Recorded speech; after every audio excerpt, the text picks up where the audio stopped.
Good morning, Grace. I hope you're staying safe and enjoying the snow on Sunday morning. I am recording this actually on Saturday evening after our kids went down, but they have had an amazing time in the snow.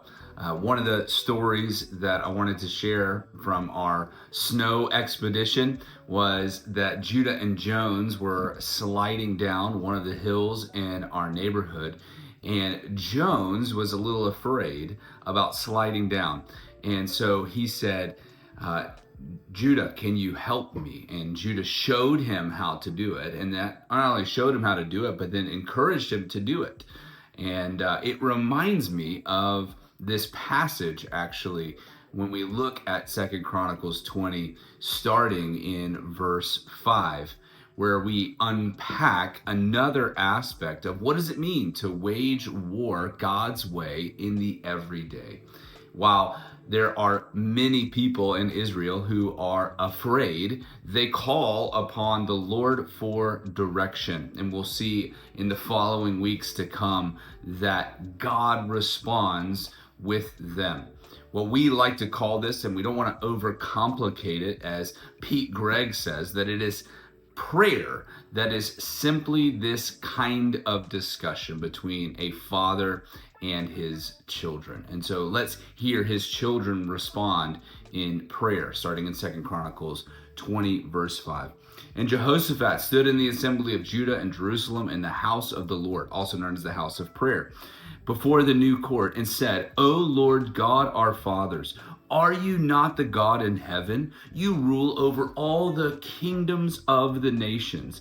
In your hand are power and might, so that none is able to withstand you.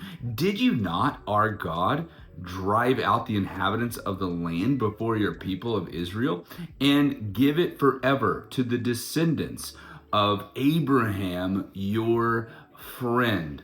This first part that we see here is that he is declaring God's identity in the prayer.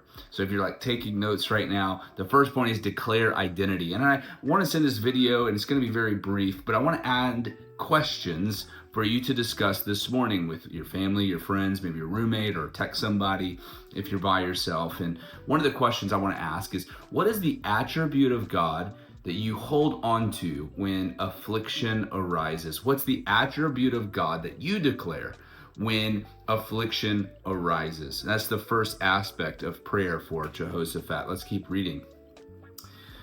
If disaster, this is verse 9, comes upon us, the sword, the judgment, pestilence, famine, we will stand before this house and before you, for your name is in this house, and cry out to you in our affliction. You will hear and save. And now, behold, the men of Ammon and Moab and Mount Seir, whom you would not let Israel go invade them when they had come from the land of Egypt, and whom they avoided and did not destroy. Behold, they reward us by coming to drive us out of your possession that you gave us to inherit.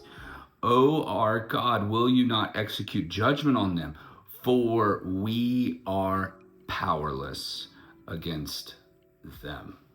This second point that we see in prayer is that Jehoshaphat demonstrates honesty. Not only does he declare identity of who God is, but he demonstrates his honesty, because this kind of vulnerability creates intimacy with God. And so a question I would love for you to ask with the people around you is, where do you feel like you are withholding that honesty from God? And why is it so difficult to be open to God about it?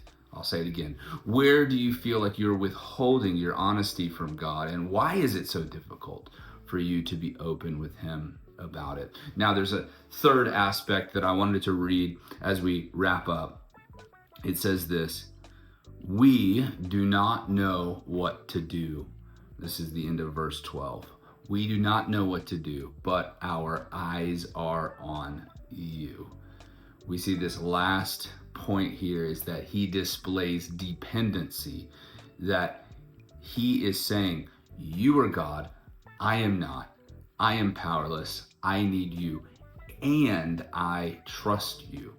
So the last question that you can ask when it comes to displaying dependency in your prayer life is, how can you display trusting in God even when you don't know what to do? What is the next step that you could take? These are the questions that we have as we look at how Jehoshaphat prays, that we might be encouraged to pray the same way, that we would declare God's identity, that we would demonstrate honesty, and that we would display dependency all the more, that we would continue to walk with him. So hopefully that helps a little bit of how you pray, but also hopefully it leads into some discussion, so when affliction arises, you know how to respond in prayer, as that is the primary thing that they are doing here.